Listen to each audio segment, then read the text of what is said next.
This past Monday night, my grandmom passed away. She was 90 years old. It was my last grandparent living.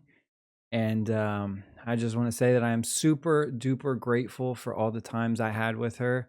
She taught me so much. So, Grandmom Vi, this one right here, this video, it's for you.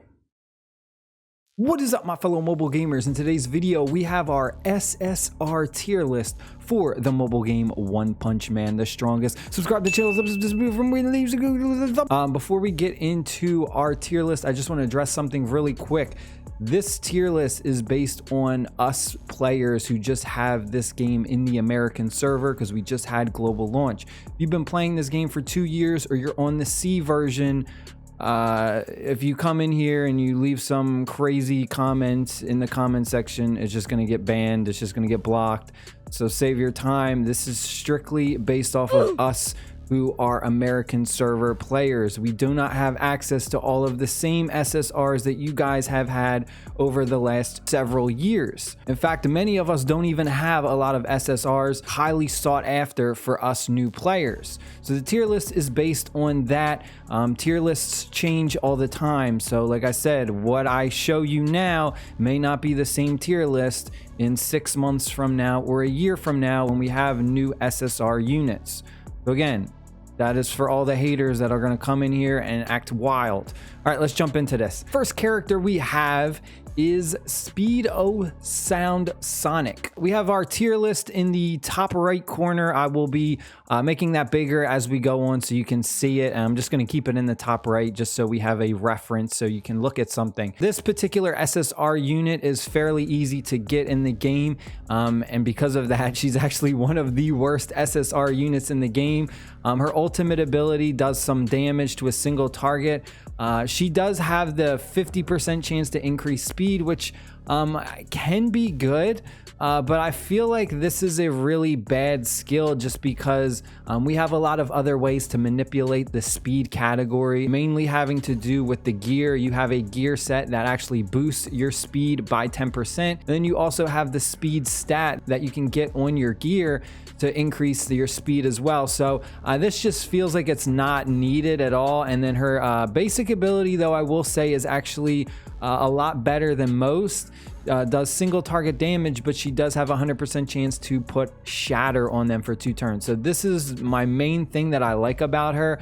Her passive ability is okay as well, but for her in particular, I am going to put her in the C category. I think she's arguably one of the worst SSR units in the game.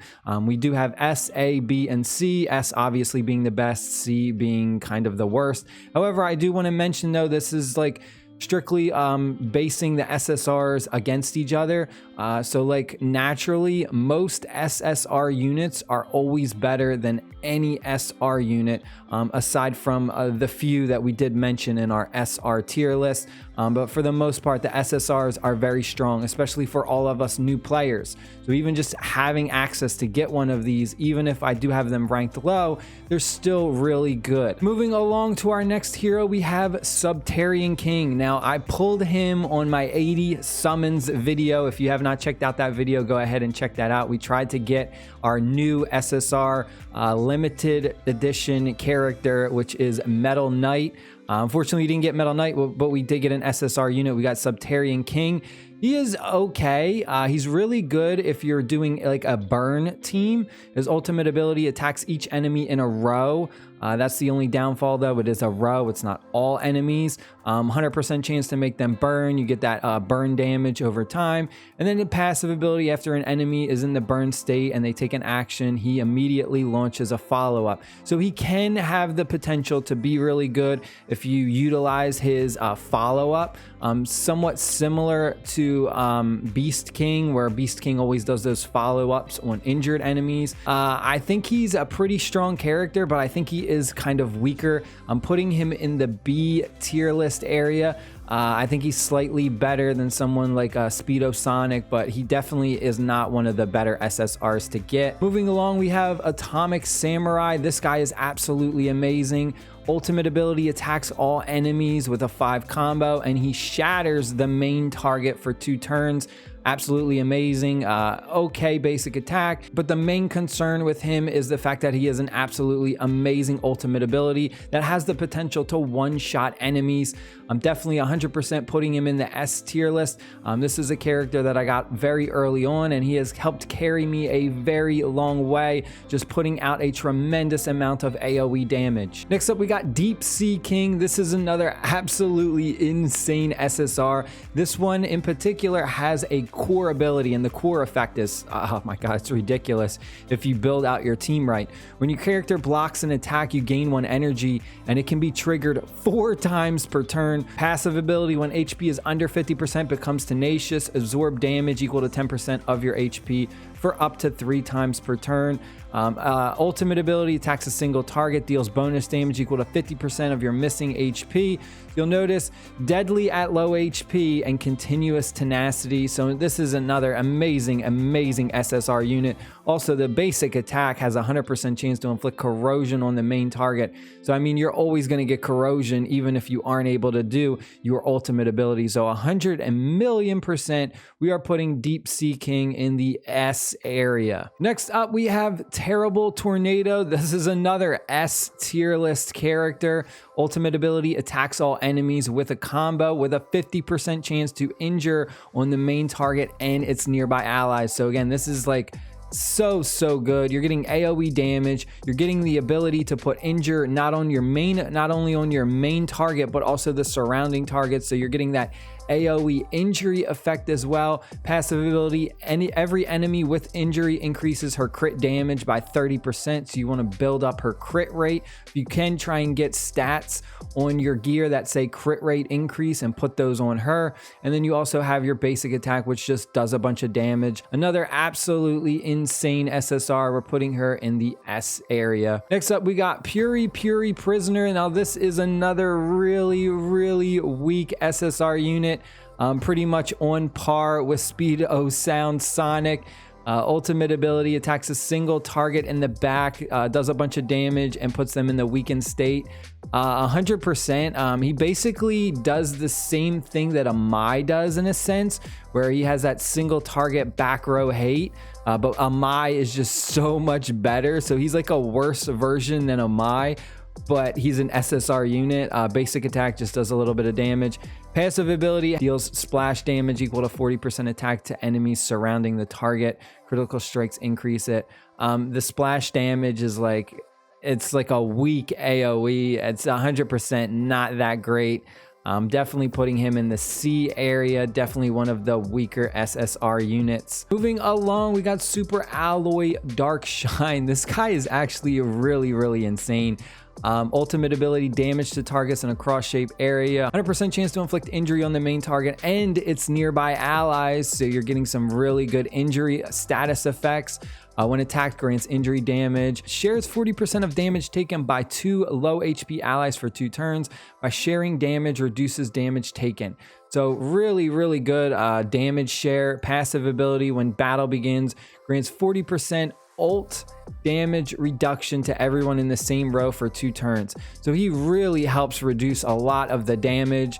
And then his basic attack goes ahead and also grants tenacity, so he absorbs damage equal to 10% of its HP. So a really strong tanking character. 100%. Not quite an S. I would definitely say though he is an A for sure. Moving on to Tank Top Master. This is another one that's kind of like a tank hero. Deals a bunch of damage to each enemy in a column, and then he has the tenacity ability. Passive, deals bonus damage equal to 8% of your max HP, and then basic attack just does a bunch of damage and reduces damage taken by 20 for 1 turn.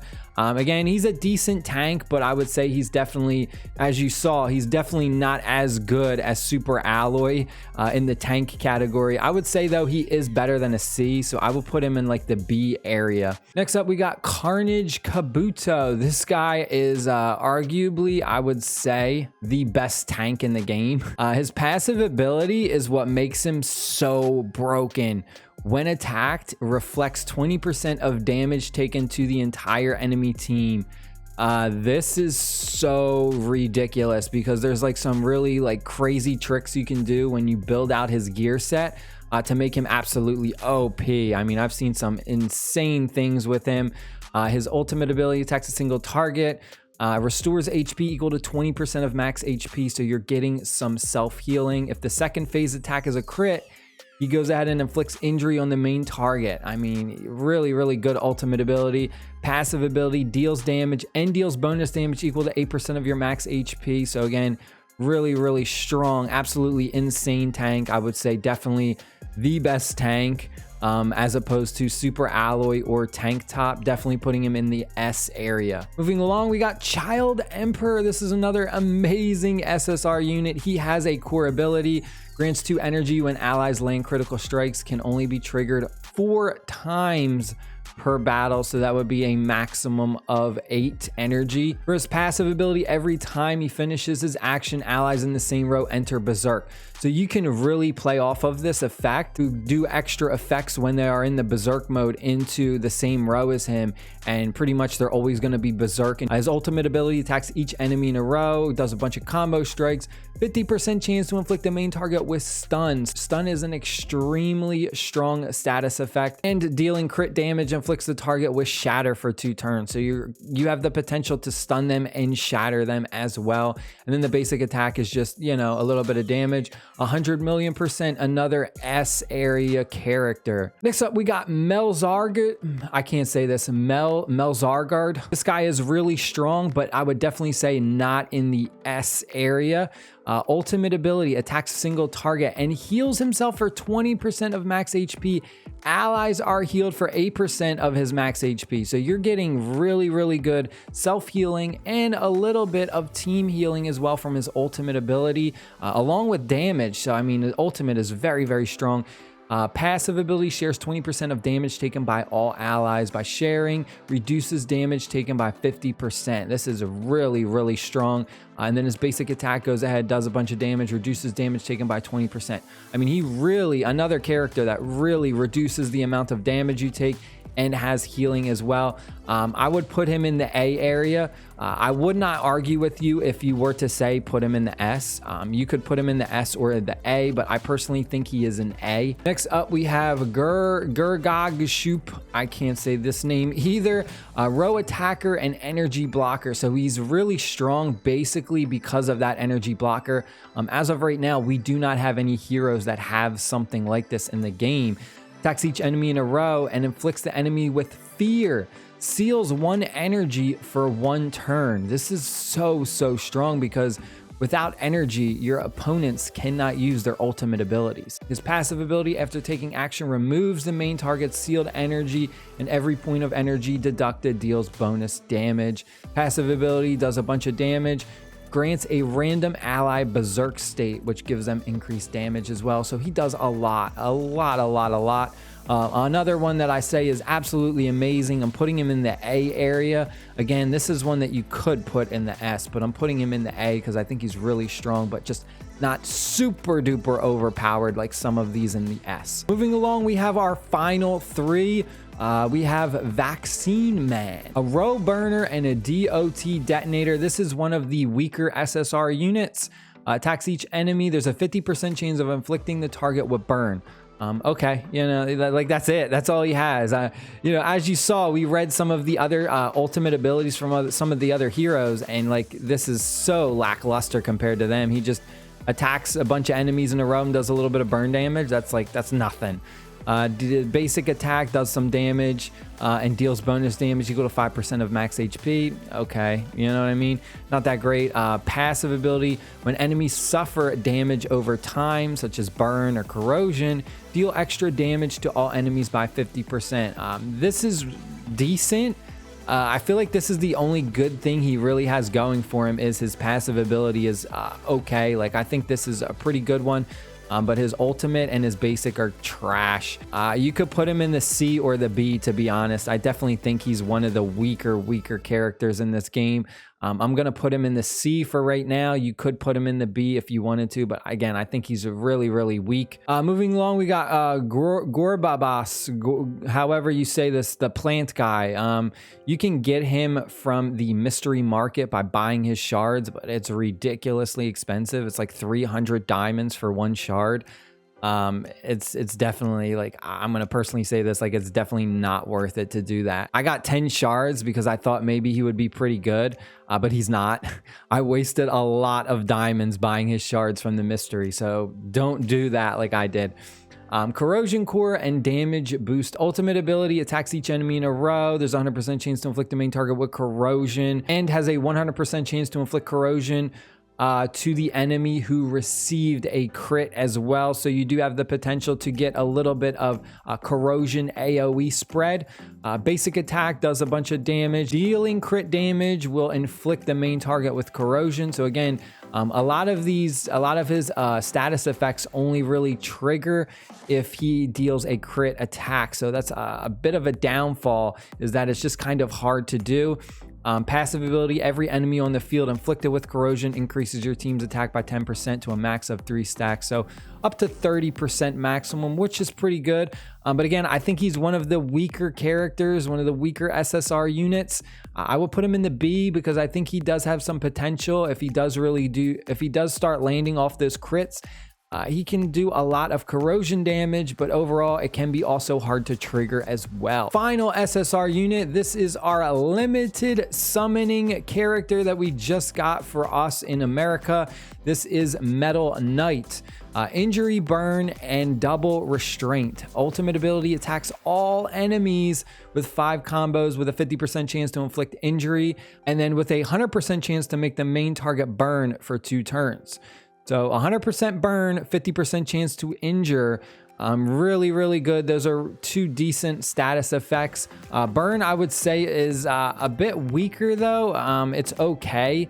Basic attack deals damage to a single target with a 100% chance to inflict them with burn. And then passive, every enemy with injury increases your team's attack by 10% up to 30%. And weakened burn enemies attack is decreased. So you'll see he's really, really strong hero.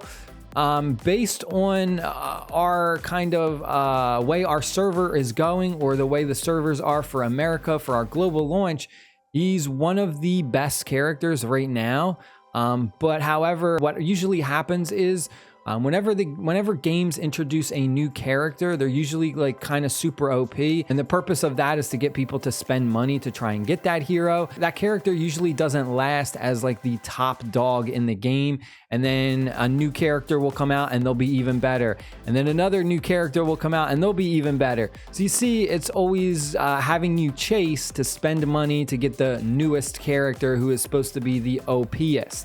I definitely think he's one of the strongest characters right now in our meta, because we don't have a lot of SSR units. I definitely don't think he is an S though. I would personally put him in like the A, because I definitely think he is like better than Subterranean King and Tank Top. Like these ones down here, he's 100% better than those.